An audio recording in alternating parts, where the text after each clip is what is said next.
ओम नमो भगवते वासुदेवाय। ओम नमो भगवते वासुदेवाय।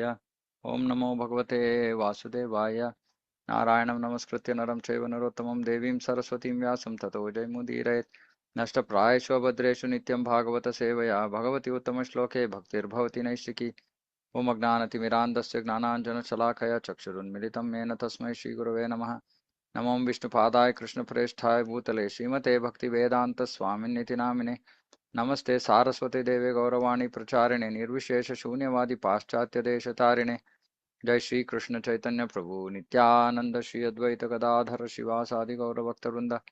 हरे कृष्ण कृष्ण कृष्ण हरे हरे, हरे राम राम राम हरे हरे।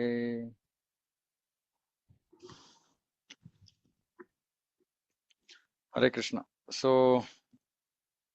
ಮುಂದುವರ್ಸೋಣ. ನಿನ್ನೆ ಮೂಲತಃ ಈ ಒಂದು ಮೊದಲನೇ ಸ್ಕಂದ, ಮೊದಲನೇ ಅಧ್ಯಾಯ, 1ನೇ ಶ್ಲೋಕ, ಇದರಲ್ಲಿ ವಾಸುದೇವ, ಓಂ ನಮೋ ಭಗವತೆ ವಾಸುದೇವಾಯ, ಇದರೊಂದಿಗೆ ಪ್ರಾರಂಭ ಆಯಿತು. ಪ್ರಭುಪಾದರ ಭಾವಾರ್ಥ ಹೆಚ್ಚು ಕಡಿಮೆ ಕೃಷ್ಣನ ಪರಮ ಸ್ಥಾನವನ್ನ ಎತ್ತಿ ಹಿಡಿತಾ ಇದೆ. ಜನರಿಗೆ ಅಷ್ಟು ಸುಲಭವಾಗಿ ಎಲ್ಲರೂ ಸ್ವೀಕಾರ ಮಾಡೋದಿಲ್ಲ ಕೃಷ್ಣ ದೇವೋತ್ತಮ ಪರಮ ಪುರುಷ, ಎಲ್ಲದರ ಮೂಲ ಅಂತ. ಅರೆ ಭಗವದ್ಗೀತೆ ಕೊನೆಯಾಗೋದು ನಾವು ಕೃಷ್ಣನನ್ನ ಭಗವಂತ ಅಂತ ಸ್ವೀಕಾರ ಮಾಡಿ ಅವನ ಭಕ್ತರಾಗೋದ್ರಿಂದ ಭಗವದ್ಗೀತಾ ಕೊನೆಗೊಳ್ಳುತ್ತೆ. ಮತ್ತೆ ಭಾಗವತ ಆ ಹಂತದಿಂದ ಪ್ರಾರಂಭವಾಗತ್ತೆ. ಅಂದ್ರೆ ಕೃಷ್ಣ ದೇವೋತ್ತಮ ಪರಮ ಪುರುಷ, ನಾನು ಅವನ ಸೇವಕ. ಹಾಗಾಗಿ ಭಕ್ತರು ಭಗವಂತನ ಜೊತೆ ಹೇಗೆ ಭಕ್ತಿ ಮಾಡ್ತಾರೆ ಅನ್ನೋದು ಭಾಗವತದ ಒಂದು ವಿಷಯ. ಮೊದಲನೇ ಪ್ಯಾರಾಗ್ರಾಫ್ ಅಲ್ಲಿ ಇವತ್ತಿನ ಒಂದು ಚರ್ಚೆಯಲ್ಲೂ ಕೂಡ ಕೃಷ್ಣ ಹೇಗೆ ಸರ್ವಶ್ರೇಷ್ಠನು, ಹೇಗೆ ಅವನು ಎಲ್ಲ ಕಾರಣಗಳ ಕಾರಣ, ಈ ವಿಷಯಗಳ ಇನ್ನು ಮುಂದುವರಿಯುತ್ತೆ. ಉದ್ದೇಶ ಕೃಷ್ಣನನ್ನ ದೇವೋತ್ತಮ ಪರಮ ಪುರುಷ ಅಂತ ಸ್ವೀಕಾರ ಮಾಡದೆ ನಾವು ಭಾಗವತವನ್ನ ಅರ್ಥ ಮಾಡ್ಕೊಳಕ್ಕಾಗಲ್ಲ. ಯಾಕಂದ್ರೆ ಭಾಗವತ ಪುರಾಣ ಅಮಲ ಪುರಾಣ ಅಂತ. ಚೈತನ್ಯ ಮಹಾಪ್ರಭುಗಳು ಇದಕ್ಕೆ ಬಹಳ ಒತ್ತು ಕೊಡ್ತಾ ಇದ್ರು, ಈ ಪುರಾಣಕ್ಕೆ. ಯಾಕಂದ್ರೆ ಇದು ಅಮಲ ಪುರಾಣ. ಅಮಲ ಪುರಾಣ ಅಂದ್ರೆ ಬೇರೆ ಬೇರೆ ಪುರಾಣಗಳಲ್ಲಿ ಬೇರೆ ಬೇರೆ ದೇವದೇವತೆಗಳ ಗುಣಗಾನ ಇರುತ್ತೆ, ಅವರ ವೈಭವಗಳಿರುತ್ತೆ, ಇತ್ಯಾದಿ ಇತ್ಯಾದಿ. ಆದ್ರೆ ಈ ಭಾಗವತ ಪುರಾಣದಲ್ಲಿ ಕೇವಲ ಭಗವಂತನ ಗುಣಗಾನ. ಸೊ ಹಾಗಾಗಿ ಇಲ್ಲಿ ವಿಷಯ ಏನು, ಭಗವಂತ ಯಾರು, ಭಗವಂತನ ವಿಸ್ತರಣೆಗಳು ಯಾವುವು, ಅವರ ಕಾರ್ಯಗಳು ಯಾವುವು, ಅವರ ಭಕ್ತರು ಯಾವ ರೀತಿ, ಇತ್ಯಾದಿ ಇತ್ಯಾದಿ. ಸೊ ಹಾಗಾಗಿ ಈ ಒಂದು ವಿಷಯವನ್ನ ನಾವು ಸ್ವೀಕಾರ ಮಾಡದೆ ಭಾಗವತವನ್ನ ಅರ್ಥ ಮಾಡ್ಕೊಳಕ್ಕಾಗಲ್ಲ. ಹಾಗಾಗಿ ಪ್ರಭುಪಾದರು ಮೊದಲನೇ ಶ್ಲೋಕದಲ್ಲಿ ಇಷ್ಟೊಂದು ಒಂದು ಉದ್ದವಾದ ಭಾವಾರ್ಥವನ್ನು ಬರೆದಿದ್ದಾರೆ. ಅಲ್ಲದೆ ಶ್ಲೋಕಾನು ಹೇಳ್ತಾ ಇದೆ, ಓಂ ನಮೋ ಭಗವತೆ ವಾಸುದೇವಾಯ. ವಾಸುದೇವಾಯ ಅಂದ್ರೆ ವಾಸುದೇವ ಮತ್ತೆ ದೇವಕಿಯರ ಪುತ್ರ ಅಂದ್ರೆ ಕೃಷ್ಣ. ಸೊ ಈ ವಿಷಯವನ್ನ ಇಲ್ಲಿ ಚರ್ಚೆ ಮಾಡ್ತಾ ಇದೀವಿ. ಇದನ್ನ ಹಂಗೆ ಮುಂದುವರ್ಸ್ಕೊಂಡು ಹೋಗೋಣ. ವಾಸುದೇವ ಅಥವಾ ಭಗವಾನ್ ಶ್ರೀಕೃಷ್ಣ ಕಾರಣನು, ಸರ್ವ ಕಾರಣಗಳ ಕಾರಣನು. ಇಲ್ಲಿ ಅಸ್ತಿತ್ವದಲ್ಲಿರೋ ಎಲ್ಲವೂ ಕೂಡ ಅವನಿಂದಲೇ ಬಂದಿರುವಂಥದ್ದು. ಇದು ಹೇಗೆ ಅನ್ನೋದನ್ನ ಈ ಕೃತಿಯ ಮುಂಬರುವ ಅಧ್ಯಾಯಗಳಲ್ಲಿ ವಿವರಿಸಲಾಗುತ್ತೆ. ಈ ಒಂದು ಕೃತಿಯನ್ನ ಅಥವಾ ಈ ಗ್ರಂಥವನ್ನ ಚೈತನ್ಯ ಮಹಾಪ್ರಭುಗಳು ಅಮಲ ಪುರಾಣ ಅಂತ ವರ್ಣಿಸಿದ್ದಾರೆ. ಯಾಕಂದ್ರೆ ಇದು ಕೇವಲ ದೇವೋತ್ತಮ ಪರಮ ಪುರುಷನಾದ ಶ್ರೀಕೃಷ್ಣನ ಅಲೌಕಿಕ ನಿರೂಪಣೆಯನ್ನ ಒಳಗೊಂಡಿದೆ. ಹಾಗಾಗಿ ಅಮಲ ಪುರಾಣ ಕೃಷ್ಣನ ಅಲೌಕಿಕ ನಿರೂಪಣೆ. ನಿನ್ನೆನು ನಾವು ಶ್ರವಣ ಮಾಡಿದ್ವಿ ಇದ್ರ ಬಗ್ಗೆ. ಕೃಷ್ಣ ಭೌತಿಕ ಅಲ್ಲ, ಕೃಷ್ಣ ನಮ್ಮಲ್ಲಿ ಒಬ್ಬನಲ್ಲ. ಜನ್ಮ ಕರ್ಮಚಮೇ ದಿವ್ಯಂ. ಕೃಷ್ಣ ದಿವ್ಯ, ಕೃಷ್ಣನ ಲೀಲೆಗಳು ದಿವ್ಯ, ಕೃಷ್ಣನ ಕರ್ಮ ದಿವ್ಯ, ಕೃಷ್ಣನ ಗುಣಗಳು ದಿವ್ಯ. ಎಲ್ಲವೂ ಕೃಷ್ಣನಿಗೆ, ಎಲ್ಲವೂ ಸಂಬಂಧಿತವಾದ ಎಲ್ಲವೂ ಕೂಡ ದಿವ್ಯ. ಕೃಷ್ಣನ ಭಕ್ತರು ದಿವ್ಯ, ಭಕ್ತಿ ಸೇವೆಯನ್ನು ದಿವ್ಯ. ಹಾಗಾಗಿ ಕೃಷ್ಣನ ಅಲೌಕಿಕ ಸ್ಥಾನದ ನಿರೂಪಣೆ ಭಾಗವತ. ಭಾಗವತದ ಇತಿಹಾಸ ಬಹಳ ಭವ್ಯವಾದದ್ದು. ಅದನ್ನ ಶ್ರೀ ವ್ಯಾಸದೇವರು ಸಂಕಲನ ಮಾಡಿದ್ರು.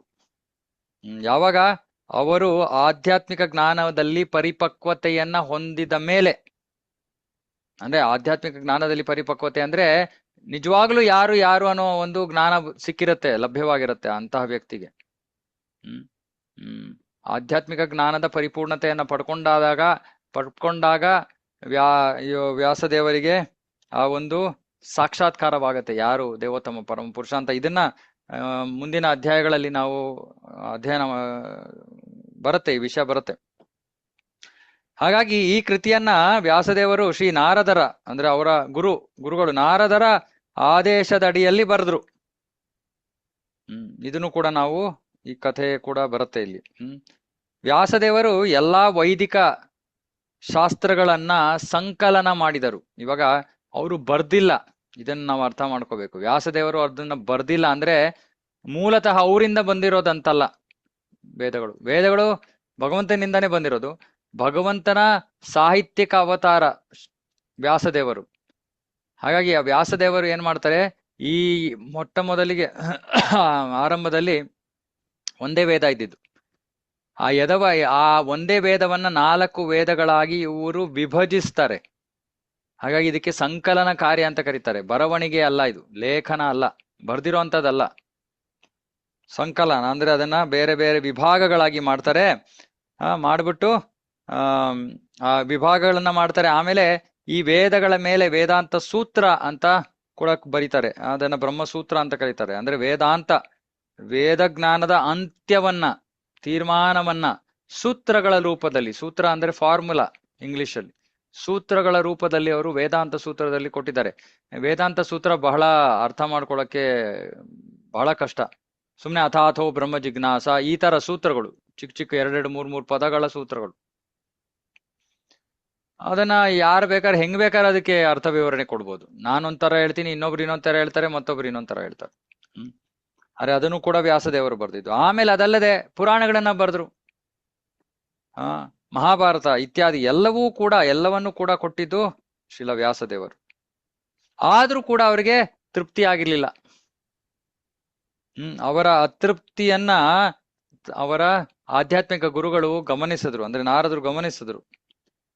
ಮತ್ತೆ ಹಾಗಾಗಿ ಭಗವಾನ್ ಶ್ರೀಕೃಷ್ಣನ ಅಲೌಕಿಕ ಲೀಲೆಗಳ ಬಗ್ಗೆ ಬರೆಯೋದಿಕ್ಕೆ ಅವ್ರಿಗೆ ಆದೇಶವನ್ನ ನೀಡ್ತಾರೆ.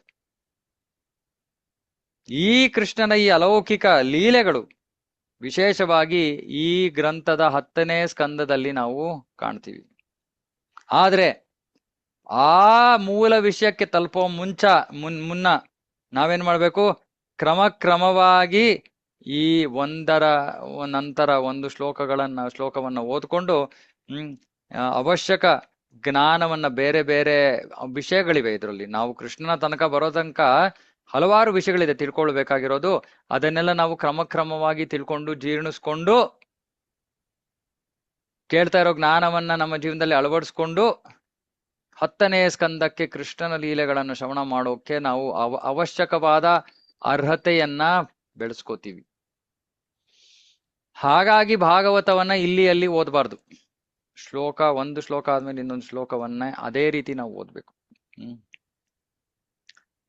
ಪ್ರಭುಪಾದರು ಮುಂದುವರಿಸ್ತಾ ಇದ್ದಾರೆ ಮುಂದಿನ ಪ್ಯಾರಾಗ್ರಾಫ್ ಅಲ್ಲಿ. ಒಂದು ತಾತ್ವಿಕ ಮನಸ್ಸು ಸಹಜವಾಗಿಯೇ ಈ ಒಂದು ಸೃಷ್ಟಿಯ ಮೂಲದ ಬಗ್ಗೆ ಚಿಂತನೆ ಮಾಡುತ್ತೆ. ತಾತ್ವಿಕ ಮನಸ್ಸು ಅಂದ್ರೆ ಯೋಚನೆ ಮಾಡ್ತಾ ಇದ್ದೆವು, ಯಾರು ಈ ಸೃಷ್ಟಿಯನ್ನ ಮಾಡಿದವರು? ರಾತ್ರಿಯಲ್ಲಿ ಅವರು ಆಕಾಶದಲ್ಲಿ ನಕ್ಷತ್ರಗಳನ್ನ ನೋಡ್ತಾರೆ. ಮತ್ತೆ ಸಹಜವಾಗಿಯೇ ಆ ನಕ್ಷತ್ರಗಳಲ್ಲಿ ವಾಸ ಮಾಡ್ತಾ ಇರೋ ಜನರ ಬಗ್ಗೆ ಏನೋ ಒಂದು ಊಹಾಪೋಹ ಮಾಡ್ತಾರೆ. ಇವ್ರು ಹಿಂಗಿರ್ಬೋದು, ಅಲ್ಲಿ ಇವ್ರು ಇರ್ಬೋದು, ಅವ್ರು ಇರ್ಬೋದು ಇತ್ಯಾದಿ. ಅಂತಹ ಪ್ರಶ್ನೆಗಳು, ಜಿಜ್ಞಾಸೆ ಅದು ಮನುಷ್ಯನಿಗೆ ಸಹಜವಾದದ್ದು. ಯಾಕಂದ್ರೆ ಮನುಷ್ಯನಲ್ಲಿ ಮುಂದುವರೆದಿರುವಂತಹ ಅಥವಾ ಬೆಳೆದಿರುವಂತಹ ಪ್ರಜ್ಞೆ ಇದೆ. ಈ ಪ್ರಜ್ಞೆ ಪ್ರಾಣಿಗಳ ಪ್ರಜ್ಞೆಗಿಂತ ಶ್ರೇಷ್ಠವಾದದ್ದು.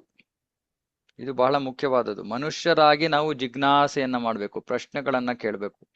ಯಾಕೆ ಪ್ರಶ್ನೆಗಳನ್ನ ಕೇಳ್ಬೇಕು? ಯಾಕಂದ್ರೆ ನಮ್ದು ಮುಂದುವರೆದಿರುವಂತಹ ಸ್ವಲ್ಪ ಪ್ರಾಣಿಗಳಿಗಿಂತ ಅಭಿವೃದ್ಧಿ ಹೊಂದಿರುವಂತಹ ಪ್ರಜ್ಞೆ. ಪ್ರಾಣಿಗಳದ್ದು ಪ್ರಾಣಿ ಪ್ರಜ್ಞೆ ಅಂದ್ರೆ ಆಹಾರ, ನಿದ್ರೆ, ಭಯ, ಮೈಥುನ. ಮನುಷ್ಯನ ಪ್ರಜ್ಞೆ ಕೇವಲ ಈ 4 ಕಾರ್ಯಗಳಲ್ಲೇ ಮಾತ್ರ ಉಳಿಬಾರ್ದು. ಈ ಮುಂದುವರೆದಿರೋ ಪ್ರಜ್ಞೆಯನ್ನ ಇಟ್ಕೊಂಡು ನಾವು ಇಂತಹ ಪ್ರಶ್ನೆಗಳನ್ನ ಕೇಳಬೇಕು. ಈ ಸೃಷ್ಟಿಯನ್ನ ಯಾರು ಮಾಡಿದವರು? ನಾನ್ ಯಾರು? ನಾನು ಎಲ್ಲಿಂದ ಬಂದೆ? ಎಲ್ಲಿಗೆ ಹೋಗ್ತಾ ಇದ್ದೀನಿ? ನನ್ನ ಜೀವನದ ಧ್ಯೇಯ ಏನು? ಸಂತೋಷಕ್ಕೆ ಮಾರ್ಗ ಏನು? ದುಃಖ ಯಾಕಿದೆ? ಈ ಪ್ರಶ್ನೆಗಳನ್ನ ಮನುಷ್ಯ ಮಾಡ್ಬೇಕು. ಅಥಾತೋ ಬ್ರಹ್ಮ ಜಿಜ್ಞಾಸ ಅಂದ್ರೆ ಇದು. ಅಥಾ ಅಂದ್ರೆ ಹಾಗಾಗಿ, ಆದ್ದರಿಂದ ಅಂತ ಅರ್ಥ. ಏನಕ್ಕೆ ಆದ್ದರಿಂದ? ಓ, ನಾವು ಮನುಷ್ಯ ಜನ್ಮ ಪಡ್ಕೊಂಡಿದ್ದೀವಿ, ಹಾಗಾಗಿ ಜಿಜ್ಞಾಸೆ ಮಾಡಬೇಕು, ಪ್ರಶ್ನೆ ಕೇಳಬೇಕು. ಅರೆ ದುರಾದೃಷ್ಟವಶಾತ್ ಕಲಿಯುಗದ ಪ್ರಭಾವದ ಅಡಿಯಲ್ಲಿ ಮನುಷ್ಯರು ಕೂಡ ಇವತ್ತು ಪಶುಗಳಂತೆ ಪ್ರಶ್ನೆಗಳನ್ನ ಮಾಡ್ತಾ ಇದ್ದಾರೆ. ನನಗೆ ಆಹಾರ ಎಲ್ಲಿಂದ ಬರುತ್ತೆ, ನನಗೆ ವಸ್ತ್ರ ಎಲ್ಲಿಂದ ಬರುತ್ತೆ, ನನಗೆ ನಿದ್ದೆ ಮಾಡಕ್ಕೆ ಮನೆ ಎಲ್ಲಿಂದ ಬರುತ್ತೆ, ಪ್ರಾಣಿಗಳಂತೆ. ಅದಕ್ಕೆ ವೇದಗಳು ಹೇಳ್ತಾರೆ, ಆಹಾರ ನಿದ್ರಾ ಭಯಮೈತು ನಮ್ಚ ಸಾಮಾನ್ಯಮೇತತ್ ಪಶುಭಿ ನರಾಣಂ ಧರ್ಮೋಹಿತೇಷಾಂ ಅಧಿಕೋ ವಿಶೇಷೋ ಧರ್ಮೇಣ ಹೀನ ಪಶುಭಿ ಸಮಾನ. ವ್ಯಕ್ತಿ ಬರೀ ಆಹಾರ ನಿದ್ರಾ ಭಯಮೈಥುನಗಳಲ್ಲೇ ತೊಡಗಿದ್ದು ಧರ್ಮ ಅಂದ್ರೆ ಏನು ಅಂತ ಪ್ರಶ್ನೆ ಮಾಡಲಿಲ್ಲ ಅಂದ್ರೆ, ಅಥವಾ ಅದನ್ನ ತಿಳ್ಕೊಳಕ್ಕೆ ಪ್ರಯತ್ನ ಮಾಡಲಿಲ್ಲ ಅಂದ್ರೆ ಧರ್ಮೇಣ ಹೀನ ಪಶುಭಿ ಸಮಾನ. ಇದ್ರ ಬಗ್ಗೆ ಮುಂದೆ ನಾವು ಆಮೇಲೆ ಚರ್ಚೆ ಮಾಡೋಣ. ಶ್ರೀಮದ್ ಭಾಗವತದ ಲೇಖಕರು ಈ ಒಂದು ಈ ಪ್ರಶ್ನೆಗಳಿಗೆ ನೇರವಾದ ಉತ್ತರವನ್ನ ನೀಡ್ತಾರೆ. ಅವ್ರು ಹೇಳ್ತಾರೆ, ಭಗವಾನ್ ಶ್ರೀ ಕೃಷ್ಣನೇ ಎಲ್ಲ ಸೃಷ್ಟಿಗಳ ಮೂಲ. ಸೃಷ್ಟಿಗಳನ್ನ ಯಾರು ಮಾಡಿದ್ದು ಅನ್ನೋ ಪ್ರಶ್ನೆಗೆ ನೇರವಾದ ಉತ್ತರ ಭಾಗವತದಲ್ಲಿ ಸಿಗುತ್ತೆ. ಅವನು ಬರೀ ಬ್ರಹ್ಮಾಂಡದ ಸೃಷ್ಟಿಕರ್ತ ಮಾತ್ರ ಅಲ್ಲ, ಅದರ ಲಯಕರ್ತನೂ ಅವನೇ. ಸೃಷ್ಟಿನೂ ಮಾಡ್ತಾನೆ, ನಾಶನೂ ಮಾಡ್ತಾನೆ. ಮತ್ತೆ ಭಗವಂತನ ಇಚ್ಛೆಯ ಮೇರೆಗೆ ಈ ಅಭಿವ್ಯಕ್ತಿಗೊಂಡಿರುವಂತಹ ಈ ಬ್ರಹ್ಮಾಂಡ ಒಂದು ನಿರ್ದಿಷ್ಟ ಸಮಯದಲ್ಲಿ ಪ್ರಕಟಗೊಳ್ಳುತ್ತೆ, ನಿರ್ದಿಷ್ಟ ಸಮಯದಲ್ಲಿ ನಾಶವಾಗತ್ತೆ. ಅದೆಲ್ಲವೂ ಕೂಡ ಅವನ ಇಚ್ಛೆ. ಹಾಗಾಗಿ ಆ ಪರಮ ಇಚ್ಛೆಯೇ ಈ ಬ್ರಹ್ಮಾಂಡ ಅಥವಾ ಈ ಭೌತಿಕ ಜಗತ್ತಿನಲ್ಲಿ ಆಗ್ತಾ ಇರೋ ಚಟುವಟಿಕೆಗಳ ಹಿನ್ನೆಲೆ. ಅವನ ಇಚ್ಛೆ, ಪರಮ ಇಚ್ಛೆ. ಈಶ್ವರ ಪರಮ ಕೃಷ್ಣ ಸಚ್ಚಿದಾನಂದ ವಿಗ್ರಹ ಅನಾದಿರಾದಿರ್ ಗೋವಿಂದ ಸರ್ವ ಕಾರಣ ಕಾರಣಂ. ಉದಾಹರಣೆಗೆ ಇವಾಗ ನಮಗೆ ಒಂದು ತಲೆನೋವು ಬಂತು ಅಂದರೆ ಇದಕ್ಕೆ ಹಲವಾರು ಕಾರಣಗಳಿವೆ. ತಕ್ಷಣದ ಕಾರಣ ನಾವು ಏನೋ ಹುಡ್ಕೋತೀವಿ, ಓ ಯಾರಿಗೋ ಗ್ಯಾಸ್ ಆಗಿ ತಲೆನೋವು ಬಂದಿದೆ, ಸರಿ ನೀವೇನು ಊಟ ಮಾಡ್ಲಿಲ್ವಾ ಹಾಗಾಗಿ ಗ್ಯಾಸ್ ಆಯ್ತು ತಲೆನೋವು ಬಂದಿದೆ. ಇಲ್ಲ, ಓ ತುಂಬಾ ಟೆನ್ಷನ್ ಮಾಡ್ಕೋತಾ ಇದ್ದೀರಾ, ಒತ್ತಡದಿಂದ ತಲೆನೋವು ಬಂದಿದೆ. ಇದು ಸದ್ಯದ ಕಾರಣ, ತಕ್ಷಣದ ಕಾರಣ ನಮಗೆ ಕಾಣುವಂಥದ್ದು. ಇದರ ಹಿನ್ನೆಲೆಯಲ್ಲಿರೋ ಕಾರಣ ಏನು? ನಾನು ನನ್ನ ಹಿಂದಿನ ಜನ್ಮದಲ್ಲಿ ಮಾಡಿರುವಂತ ಕರ್ಮ, ಅದರ ಪ್ರಾರಬ್ಧವನ್ನ ನಾನು ಇವಾಗ ಫಲವನ್ನ ಇವಾಗ ಅನುಭವಿಸ್ತಾ ಇದ್ದೀನಿ. ಇದು ಆ ತಲೆನೋವಿನ ಹಿನ್ನೆಲೆಯಲ್ಲಿರೋ ಕಾರಣ. ಆಮೇಲೆ ಹಂಗೆ ನಾವು ಹೋಗ್ತಾ ಹೋದ್ರೆ ಅಂತಿಮವಾಗಿ ಕಾರಣ ಯಾರು? ಕೃಷ್ಣ. ತೇನ ವಿನಾ ತೃಣಮಪಿ ನ ಚಲತಿ. ಇದನ್ನ ಹೇಗೆ ಅರ್ಥ ಮಾಡ್ಕೋಬಹುದು? ಇವಾಗ ಉದಾಹರಣೆಗೆ ಭಕ್ತರ ಜೀವನದಲ್ಲಿ, ಭಕ್ತರು ಅಂದ್ರೆ ಯಾರು ತಮ್ಮನ್ನ ತಾವು ಸಂಪೂರ್ಣವಾಗಿ ಭಗವಂತನ ಪಾದ ಪದ್ಮಗಳಲ್ಲಿ ಹಾಕೊಂಡ್ಬಿಟ್ಟಿದಾರೋ ಅಂತಹ ಭಕ್ತರಿಗೆ ಇವಾಗ ಅವರ ಸದ್ಯದ ಕರ್ಮ ಅಂದ್ರೆ ಪ್ರಾರಬ್ಧ ಕರ್ಮ ಇರ್ಬೋದು, ಆದ್ರೆ ಅವರು ಪ್ರಾರಬ್ಧ ಕರ್ಮದಿಂದ ಬಳದೋಲ್ದಿಲ್ಲ. ಯಾಕೆ? ಪರಮ ಕಾರಣನಾದ ಕೃಷ್ಣ ಆ ಕರ್ಮ ಫಲವನ್ನ ತಗೊಂಡ್ಬಿಟ್ಟಿದ್ದಾನೆ. ಆದ್ರೆ ನೀವು ಜ್ಯೋತಿಷಿ ಹತ್ರ ಹೋಗಿ ಅವರ ಜಾತಕವನ್ನ ತೋರಿಸಿದ್ರೆ, ಓ ಈ ಸಮಯದಲ್ಲಿ ಅವ್ರಿಗೆ ತುಂಬಾ ಕಷ್ಟ ಇರ್ಬೇಕಲ್ಲ ಅಂತಾರೆ. ಆದ್ರೆ ಭಕ್ತರು ಆರಾಮಾಗಿ ಅವ್ರ ಪಾಡಕ್ಕೆ ಸಂತೋಷವಾಗಿರ್ತಾರೆ. ಅಂದ್ರೆ ಏನಾಯ್ತು? ಆ ಪ್ರಾರಬ್ಧ ಕರ್ಮ ಇತ್ತು, ಆದ್ರೆ ಭಗವಂತ ಅದನ್ನು ತಗೊಂಡ್ಬಿಟ್ಟ. ಸೊ ಹಾಗಾಗಿ ನಾವು ಅವ್ರು ತಿಳ್ಕೋಬೇಕು, ಮೂಲ ಕಾರಣ ಕೃಷ್ಣ.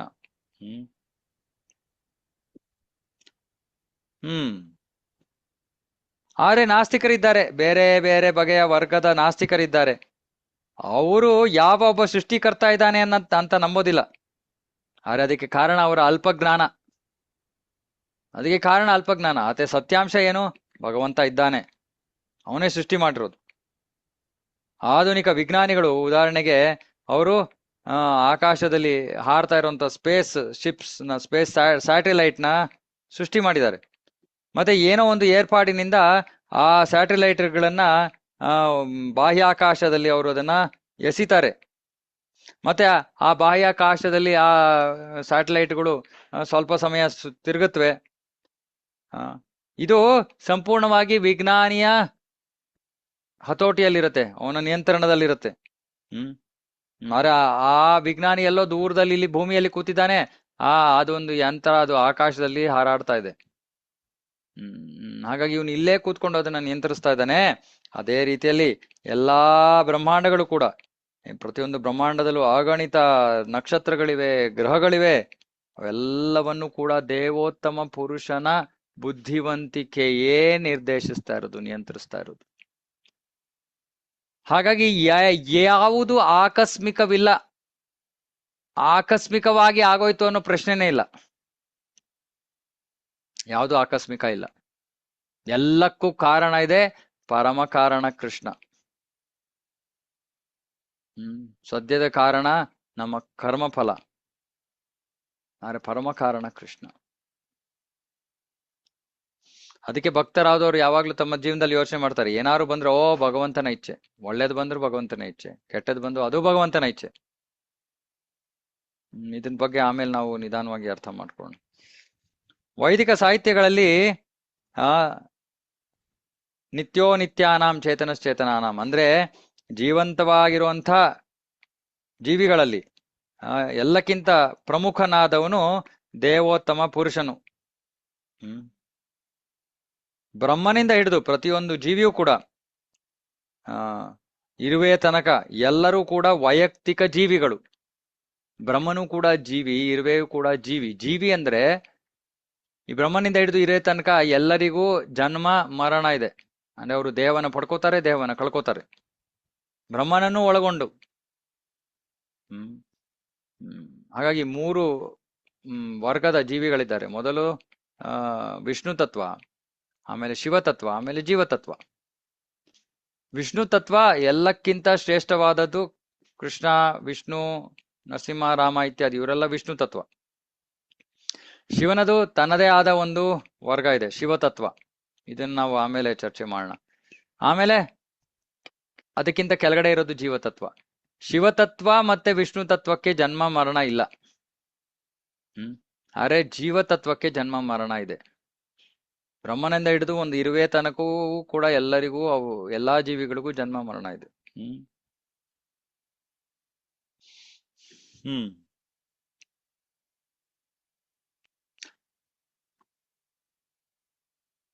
ಬ್ರಹ್ಮನ ಮೇಲೂ ಕೂಡ ಇತರ ಜೀವಿಗಳಿದ್ದಾರೆ. ಯಾರು? ವೈಕುಂಠದಲ್ಲಿರೋ ಜೀವಿಗಳು. ಮತ್ತು ದೇವೋತ್ತಮ ಪರಮ ಪುರುಷನು ಕೂಡ ಅಂತಹ ಒಬ್ಬ ಜೀವಿ. ಆದ್ರೆ ಈ ತರ ಜನ್ಮ ಮರಣ ಇಲ್ಲದೆ ಇರುವಂತಹ ಜೀವಿ, ಬ್ರಹ್ಮನಿಗಿಂತ ಶ್ರೇಷ್ಠವಾದ ಜೀವಿ, ಶಿವನಿಗಿಂತ ಶ್ರೇಷ್ಠವಾದ ಜೀವಿ. ಇತರ ಜೀವಿಗಳಂತೆ ಅವನು ಕೂಡ ಒಂದು ವೈಯಕ್ತಿಕ ಅಸ್ತಿತ್ವವನ್ನ ಹೊಂದಿದ್ದಾನೆ. ಆದರೆ ಆ ಪರಮ ಪ್ರಭು, ಅವನು ಪರಮ ಜೀವಿ, ಅವನಿಗೆ ಎಲ್ಲಕ್ಕಿಂತ ಸರ್ವೋತ್ಕೃಷ್ಟ ಬುದ್ಧಿವಂತಿಕೆ ಇದೆ. ಮತ್ತೆ ಅವನಲ್ಲಿ ಅಚಿಂತ್ಯ ಶಕ್ತಿಗಳಿವೆ, ಬೇರೆ ಬೇರೆ ಬಗೆಯ ಅಚಿಂತ್ಯ ಶಕ್ತಿಗಳನ್ನು ಅವನು ಹೊಂದಿದ್ದಾನೆ.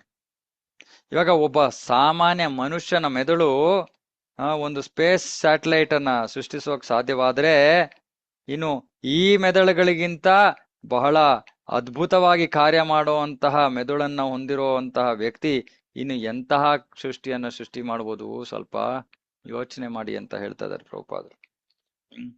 ಒಬ್ಬ ಸಾಮಾನ್ಯ ಮಾನವ,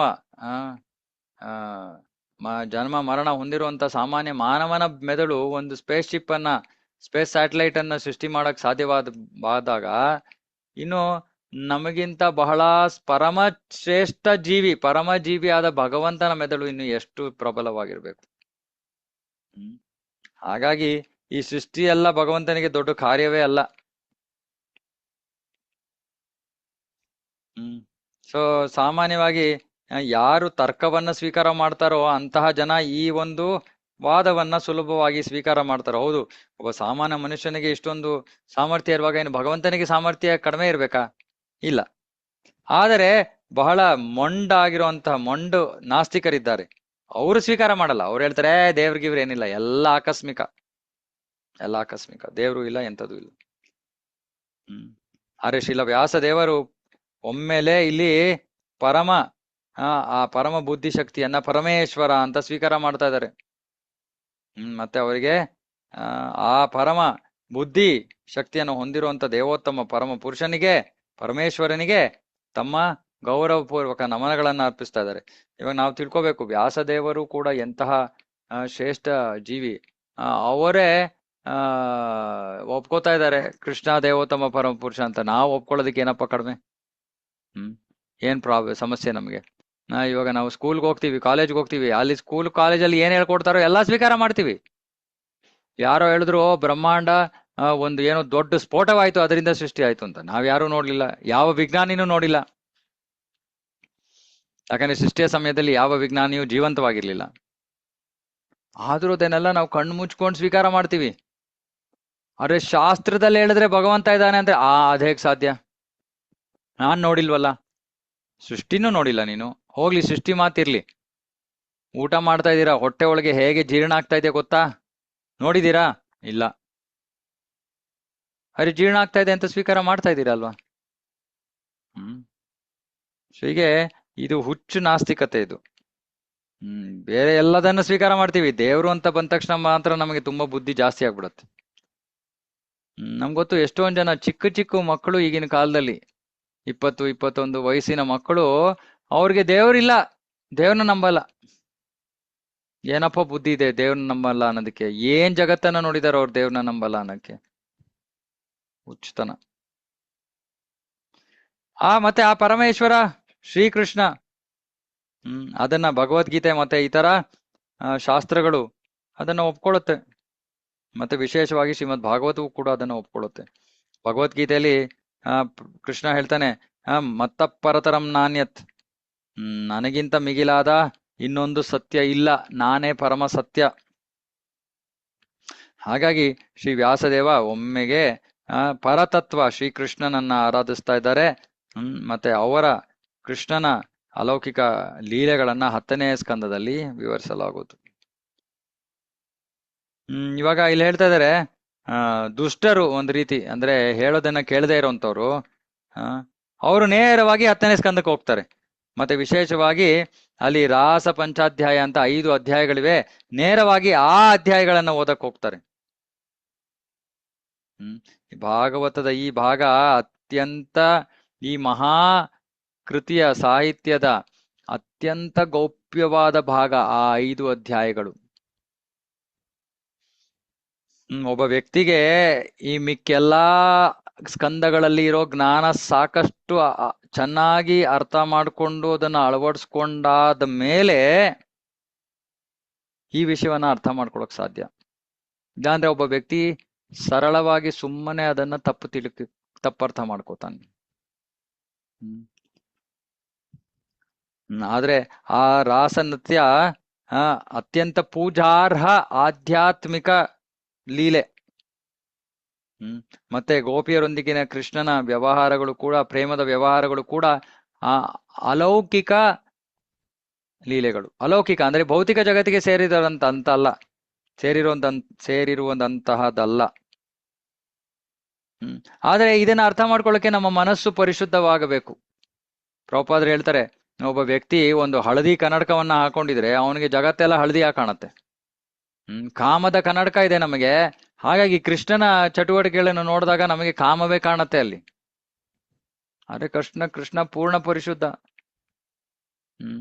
ಅಲೌಕಿಕ ಜಗತ್ತಿನಲ್ಲಿ, ಗೋಲೋಕ ಬೃಂದಾವನದಲ್ಲಿ ಯಾವ ಒಂದು ಕೆಳಮಟ್ಟದ ಕಾರ್ಯ ನಡೆಯಕ್ ಸಾಧ್ಯ ಇಲ್ಲ. ಆದ್ರೆ ನಮ್ಮ ದೃಷ್ಟಿಕೋನ ಇನ್ನೂ ಕಲುಷಿತವಾಗಿರೋದ್ರಿಂದ ನಾವು ಈ ಕೃಷ್ಣನ ಲೀಲೆಗಳನ್ನು ಶ್ರವಣ ಮಾಡಿದ ತಕ್ಷಣ ನಮಗೆ ಮನಸ್ಸಿನಲ್ಲಿ ಸಂದೇಹ ಬರುತ್ತೆ. ಹಾಗಾಗಿ ನಾವು ನೇರವಾಗಿ 10ನೇ ಸ್ಕಂದಕ್ಕೆ ಹೋಗ್ಬಾರ್ದು, ಕ್ರಮವಾಗಿ ಹೋಗ್ಬೇಕು. ನಾವು ಹೋಗೋ ಒಂದು ಸ್ಪೀಡಲ್ಲೇ ನಮ್ಮ ಹೃದಯವು ಪರಿಶುದ್ಧವಾಗ್ತಾ ಹೋಗ್ಬೇಕು. ಇಲ್ಲಿ ಪ್ರಭುಪಾದರು ಬರೀತಾರೆ, ಈ ರಾಸಲೀಲೆಯ ಒಂದು ವಿಷಯ ಬಹಳ ಆಧ್ಯಾತ್ಮಿಕವಾದದ್ದು. ಕೇವಲ ಮುಕ್ತರಾದಂತ ವ್ಯಕ್ತಿಗಳು ಮಾತ್ರ, ಯಾರು ಪರಮಹಂಸದ ಹಂತವನ್ನ ತಲುಪಿದ್ದಾರೋ ಅವ್ರು ಮಾತ್ರ ಈ ರಾಸ ನೃತ್ಯದವನ್ನ ಅಲೌಕಿಕವಾಗಿ ಆಸ್ವಾದಿಸಬಹುದು. ಅಲೌಕಿಕವಾಗಿ ಆಸ್ವಾದನೆ, ಇದು 3ನೇ ಶ್ಲೋಕದಲ್ಲಿ ಮತ್ತೆ ಬರುತ್ತೆ. ಇದು ರಸ ಭಾಗವತ ರಸಮಾಲಯಂ. ಹಾಗಾಗಿ ಅದನ್ನ ಮುಕ್ತಾತ್ಮರು, ಪರಮಹಂಸದ ಹಂತ ಪರಮಹಂಸರಾಗಿರುವಂತಹ ಮುಕ್ತ ಜೀವಿಗಳು ಮಾತ್ರ ಅದನ್ನ ಆಸ್ವಾದಿಸ್ಬೋದು. ಇಲ್ಲಾಂದ್ರೆ ನಾವು ಅದನ್ನ ಕೇಳ್ತೀವಿ, ನಮಗೆ ಭೌತಿಕವಾಗಿ ಅನ್ಸುತ್ತದು, ಭೌತಿಕ ಹುಡುಗ ಹುಡುಗಿ ಚೆಲ್ಲಾಟದಂತೆ ಕಾಣುತ್ತೆ ನಮಗೆ. ಆದ್ರೆ ಅದು ಅಲ್ಲ, ಹಾಗಲ್ಲ. ಅದು ಪೂರ್ಣ ಪರಿಶುದ್ಧವಾದ ಜ್ಞಾನ, ಇದನ್ನು ಗೊತ್ತಿಲ್ಲದೆ ಹಲವಾರು ಜನರು ಕೃಷ್ಣನ ಬಗ್ಗೆ ಬಾಯಿಗೆ ಬಂದಂಗೆ ಮಾತಾಡ್ತಾರೆ, ಯೋಗ್ಯತೆ ಇಲ್ಲದೆ ಇದ್ರು ಕೂಡ, ಅರ್ಥ ಮಾಡ್ಕೊಳಕ್ ಒಂದು ಪರಿಶುದ್ಧತೆ ಇಲ್ಲದೆ ಇದ್ರು ಕೂಡ. ಹ್ಮ್ ಹಾಗಾಗಿ ಶ್ರೀಲ ವ್ಯಾಸದೇವರು ಓದುಗರಿಗೆ ಈ ಒಂದು ಆಧ್ಯಾತ್ಮಿಕ ಸಾಕ್ಷಾತ್ಕಾರ ಅಥವಾ ಜ್ಞಾನವನ್ನ ಬೆಳೆಸ್ಕೊಳಕ್ಕೆ ಕ್ರಮಕ್ರಮವಾಗಿ ಭಾಗವತದಲ್ಲಿ ಅವಕಾಶ ಮಾಡಿಕೊಡ್ತಾ ಇದ್ದಾರೆ. ಆ ನಂತರವೇ ಅವರು ಈ ಭಗವಂತನ ಈ ಲೀಲೆಗಳನ್ನ ಆಸ್ವಾದಿಸೋಕೆ ಸಾಧ್ಯವಾಗತ್ತೆ. ಹಾಗಾಗಿ ಅವರು ಉದ್ದೇಶಪೂರ್ವಕವಾಗಿ ಇಲ್ಲಿ ಗಾಯತ್ರಿ ಮಂತ್ರ ಧೀಮಹಿ ಇಲ್ಲಿ ಆಹ್ವಾನಿಸಿದ್ದಾರೆ. ಈ ಗಾಯತ್ರಿ ಮಂತ್ರ ಆಧ್ಯಾತ್ಮಿಕವಾಗಿ ಮುಂದುವರೆದಿರುವಂತ ಜನರಿಗಾಗಿರುವಂತದ್ದು. ಅಂದ್ರೆ ವಿಶೇಷವಾಗಿ ಇಸ್ಕಾನ್ ನಲ್ಲಿ ಬ್ರಾಹ್ಮಣ ದೀಕ್ಷೆ ಅಂತ ಆಗತ್ತೆ. ಬ್ರಾಹ್ಮಣ ದೀಕ್ಷೆಯನ್ನ ಪಡ್ಕೊಂಡಿರುವಂತಹ ಭಕ್ತರು ಬ್ರಹ್ಮ ಗಾಯತ್ರಿಯನ್ನ ಮಾಡ್ತಾರೆ. ಆ ಬ್ರಾಹ್ಮಣ ದೀಕ್ಷೆಯನ್ನ ಪಡ್ಕೊಂಡಿರೋರು ಅಂದ್ರೆ ಆಧ್ಯಾತ್ಮಿಕವಾಗಿ ಮುಂದುವರೆದಿರೋರು ಅಂತ ಅರ್ಥ. ಯಾವಾಗ ಒಬ್ಬ ವ್ಯಕ್ತಿ ಗಾಯತ್ರಿ ಮಂತ್ರ ಜಪವನ್ನ ಯಶಸ್ವಿಯಾಗಿ ಮಾಡ್ತಾನೋ ಅವನು ಭಗವಂತನ ಅಲೌಕಿಕ ಸ್ಥಾನಕ್ಕೆ ಪ್ರವೇಶ ಮಾಡ್ಬೋದು. ಅಂದ್ರೆ ಸ್ಥಾನಕ್ಕೆ ಪ್ರವೇಶ ಮಾಡ್ಬೋದು ಅಂದ್ರೆ ಭಗವಂತನ ಅಲೌಕಿಕ ಧಾಮಕ್ಕೆ ಪ್ರವೇಶ ಮಾಡ್ಬೋದು. ಹಾಗಾಗಿ ಒಬ್ಬ ವ್ಯಕ್ತಿ ಬ್ರಾಹ್ಮಣ ಚಟುವಟಿಕೆಗಳನ್ನು ಬ್ರಾಹ್ಮಣರ ಚಟುವಟಿಕೆಗಳನ್ನ ಅಥವಾ ಬ್ರಾಹ್ಮಣ್ಯದ ಚಟುವಟಿಕೆಗಳನ್ನು ಪಡ್ಕೋಬೇಕು. ಚಟುವಟಿಕೆಗಳಲ್ಲ, ಗುಣಲಕ್ಷಣಗಳನ್ನ ಪಡ್ಕೋಬೇಕು. ಅಂದ್ರೆ ಪರಿಪೂರ್ಣವಾಗಿ ಸತ್ವ ಗುಣದಲ್ಲಿ ಅವನು ಸ್ಥಿತನಾಗಿದ್ದು ಗಾಯತ್ರಿ ಮಂತ್ರವನ್ನ ಯಶಸ್ವಿಯಾಗಿ ಜಪ ಮಾಡಿದಾಗ ಆಗ ಅವನು ಭಗವಂತ ಅವನ ನಾಮ, ಅವನ ಗುಣ, ಅವನ ಲೀಲೆ ಎಲ್ಲದರ ಸಾಕ್ಷಾತ್ಕಾರವನ್ನು ಅವನು ಪಡ್ಕೋಬಹುದು. ಅಂದ್ರೆ ನಾವಿವಾಗ ಕೆಳಮಟ್ಟದ ಗುಣಗಳಲ್ಲಿದ್ದೀವಿ. ನಾವೇನ್ ಮಾಡ್ಬೇಕು? ಕೆಳಮಟ್ಟದ ಗುಣ ತಮೋ ಗುಣದಿಂದ ರಜೋಗುಣಕ್ಕೆ ಬರಬೇಕು, ರಜೋಗುಣದಿಂದ ಸತ್ವಗುಣಕ್ಕೆ ಬರಬೇಕು.